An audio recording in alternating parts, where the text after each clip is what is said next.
변호사님, 네, 부동산 입지에 영향을 주는 요인을 계속해서 살펴보고 있습니다. 네네.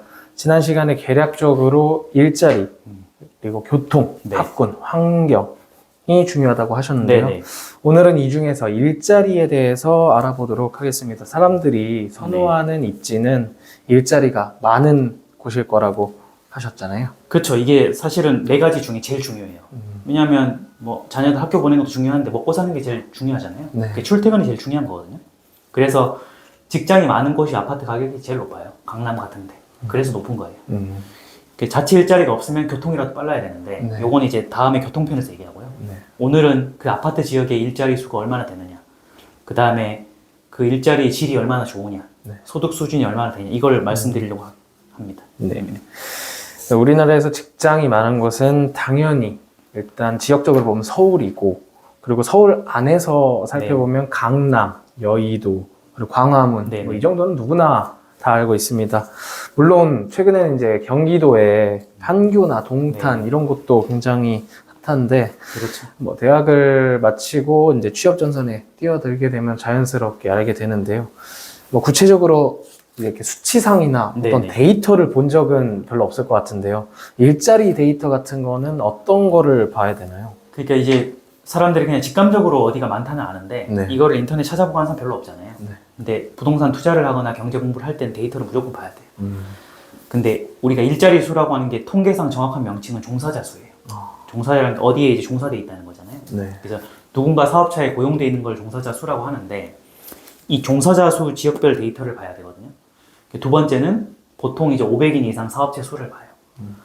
이 500인 이상 사업체 수를 보는 거는 질적인 걸 보는 거예요. 좋은 기업이 모여있냐. 네. 그러니까 500인 이상이 모여있는 정도의 기업이란 큰 기업이니까 어떤 지역에 좋은 직장이 몰려있다는 판단하는 기준이 돼요. 첫 번째는 양적이면, 두 번째 질적이면 이렇게 되는데 그 500인 이상 사업체 수가 따로 클릭하면 나오거든요. 근데 그냥 사업체 수를 보면 네.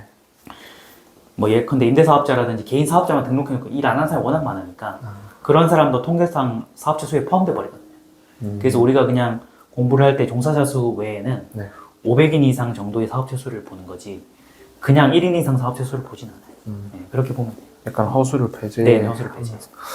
그럼 일자리의 좀 양과 질적인 면만 파악하면 되나요? 이게 지역마다 인구수 차이가 생각보다 꽤 편차가 있는 것 같은데 인구와 비교해서 볼 필요는 없는 건가요? 당연히 이제 인구와 비교해서 봐야 되고요.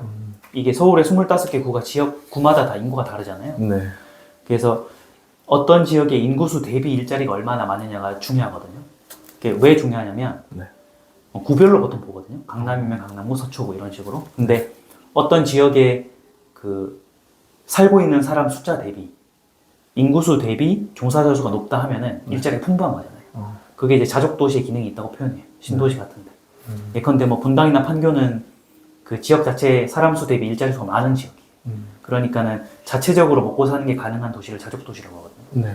근데 일산 같은 데는 이제 베드타운이라고 해가지고 일자리 별로 없어요. 인구수 비해서. 그래서 인구수 대비 일자리 수가 30% 이하다 네. 하면은 보통 베드타운으로 봐요. 10%, 20%요 정도.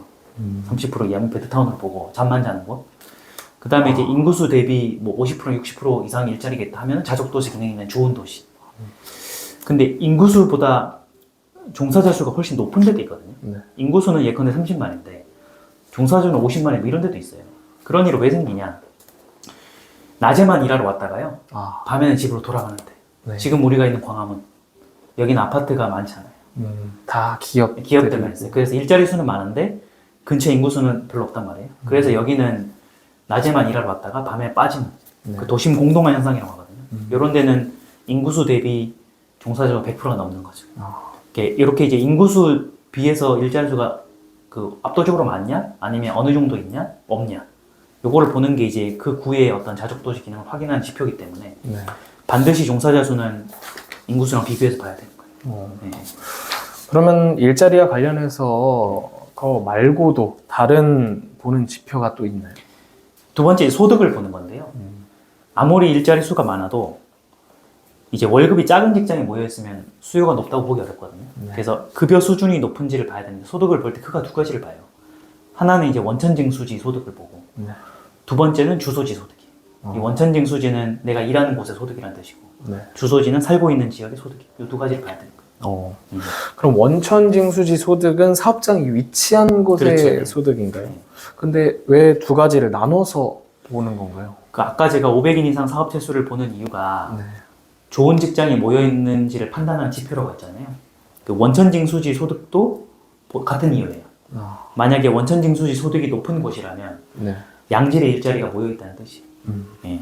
근데 주소지 소득을 보는 거는 살고 있는 사람들이 부자가 많은지, 주소지 소득이 높다는 건 부촌에 해당하는 거예요. 예. 실제 거주하는 사람 소득이 높다는 거니까. 이렇게 원천징수지 소득을 보는 이유는 양질의 일자리가 있는지를 보는 거고, 네. 주소지 소득은 그 지역이 부촌인지를 보는 거. 그럼 원천징수지 소득하고 주소지 소득을 비교했을 때 이제 부동산 투자 관점에서는 어떤 통찰을 얻을 수 있나요? 이게 원천징수지 소득이랑 주소지 소득이 대체로 비례하는 경향이 있거든요. 네. 어느 정도 상관관계는 있는데 항상 그렇진 않아요. 그래서 원천징수지 소득에 비해서 주소지 소득이 높은 데도 있고 네. 반대로 주소지 소득에 비해서 원천징수 소득이 높은 데도 있어요. 이 두 가지를 비교해서 봐야 되는 거예요. 예. 근데 왜 이렇게 이런 일이 일어나나 차이가 있고 그 원천징수지 소득은 낮은데 주소지 소득이 높다고 하면 네. 부자들이 사는 이유가 교통인 학군 때문에 살고 있다는 뜻이에요. 그 교통인 학군이 좋아서 그 지역에 살고는 있는데 부자들이 네. 다만 거기에 일자리가 별로 없다는 거죠. 그래서 사업장 소득은 낮은데 주소지 소득이 높다. 네. 대표적으로 용산 같은데 용산 같은 데는 아직까지는 일자리가 많지는 않은데 네.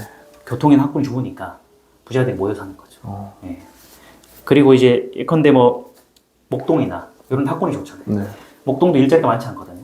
근데도 학군이 좋으니까 부자들이 모여 산다. 이런 데는 주소지 소득이 높은 거예요. 예. 이렇게 비교를 딱 해보니까 정확하게 좀 볼 수 있는 안목이 길러지는 것 같은데요. 네. 그럼 변호사님께서 방금 말씀해주신 이런 정확한 수치상 데이터 같은 거는 어디서 볼 수 있는지 좀 안내를 해주시겠습니까? 그 종사자 수랑 500인 이상 사업체 수 이런 거는 코시스라고 해가지고 네. 국가 통계 포털 사이트가 있어요. 거기에 이제 기관별 통계에서 조회가 가능하고요. 네. 제가 이제 소득 관련된 거, 예컨대 뭐 원천징수지나 주소지 소득은 국세통계 포털이라고 이건 타시스예요. 타시스. 다시. 네, 타시스에서 국세통계 여기서 보면 이제 아는 거죠. 이 두 가지 사이트를 이용하면은 사업체 수, 그다음에 종사자 수, 그다음에 소득 요걸 이제 비교해서 볼 수 있는 거죠. 네.